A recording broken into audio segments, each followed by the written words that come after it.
Nerd morning, everyone. Today we are going to take a look at the Dragonsteel edition of the Frugal Wizard's Handbook for Surviving Medieval England, which is a bizarre title, but it actually, I think, is interesting because it's a longer title. It makes me reminiscent of a lot of light novels or manga that are built with longer titles, and they're in an isekai adventure.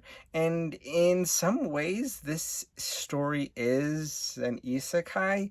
We have a regular individual who has lost his memories and is now teleported into an alternate dimension of the past. And we are in medieval England, and there's some magic and some other things going on here that's beyond the world that we know. And it's a really fun, exploratory story. And this is the Dragonsteel edition of this. So this was one I got from the Kickstarter. I think there are other ways that this can be ordered, but this is not the standard version. This is the one that's straight from Brandon Sanderson, who is the author. And the book itself is beautiful. I really like the reflective aspect of the binding in the book. This is all textured, which is really, really cool, and it feels very high quality. The book itself is just gorgeous. And inside we have incredible art for this story. So for those who like do audiobooks or things like that, you wouldn't necessarily get to see all of these things in that edition. And throughout the book, there are these blue tones that go along with it, and inside the dedication on the text and all that kind of stuff. Through these different part breaks, we have that blueprint, and I just think that really helps pull the book together. On the chapters, we have these gorgeous headings. I think those are really cool. They're very runic, and that's very fitting. And even on the pages, we have art on the pages itself, which I think is really, really fun. Here is one of the art pages. I think having those included to the book is really, really exceptional. Again, we've got art along the different pages, and these things are just fantastic, and I think really, really, really enhance the book itself. It's really quite incredible.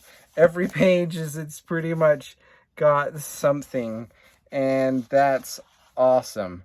Also, they keep on using blue typeset for different aspects in the book, and that being a thing that they do throughout, I think is really, really cool. Again, one of these little fact pages with this art, and I just think the design of the internals is fantastic beyond just the art itself. And I don't know, like, white pages are cool and they do the job, but there's something special about that extra effort that goes through it. Part 2 with 2 stars, where part 1 had 1 star, and that progresses throughout the book. Again, the whole way through is just filled with art. So I think that is an extra special thing that we have in this book. For story itself, I thought this was a pretty clever story. Maybe not necessarily in the top list of like, this wasn't one that I was like, oh, this is taking over as my favorite of the Brandon Sanderson books that I've read. He's written so many of my favorites that's maybe hard to beat. But I had a lot of fun reading this book, and I thought it did some really cool and interesting things. And I definitely would recommend this one. And it's just, I don't know, it's really cool, this particular edition, to see the designs and the art that is on the different pages. I mean, these are just small details, but the little like wizard's hat on the page counts I think is cool, and the different runes on the chapter headings that are very consistent. The little like comics that they have throughout the book as well, I think is really, really cool.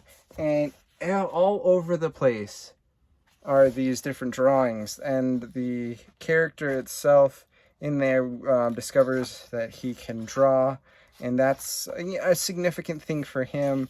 And so I think that type of thing, having art included throughout the book, enhances that dynamic as well. And the art here, I think, is really incredible. There's some stunning art here. I mean, this looks like a very, very tasteful version of some of the stuff that you'd see maybe like in Berserk, in that manga series, which I think is maybe an interesting comparison. But this is very, very beautiful. All of these different internal pages, these different internal art stuff here. That was the image that came with the bookmark that came if you got the box, which I think is kind of cool. But what a stunning image. I think this was a masterfully rendered book with some incredible internal art, some beautiful, beautiful work on the binding. The spine is gorgeous. The way that this is just looks and feels very, very high quality. I'm extremely pleased with this edition of the book. Have you guys read this book? What did you guys think about it? Let me know. Put those in your comments in the comment section. Thanks guys so much for watching, and we'll catch you guys next time.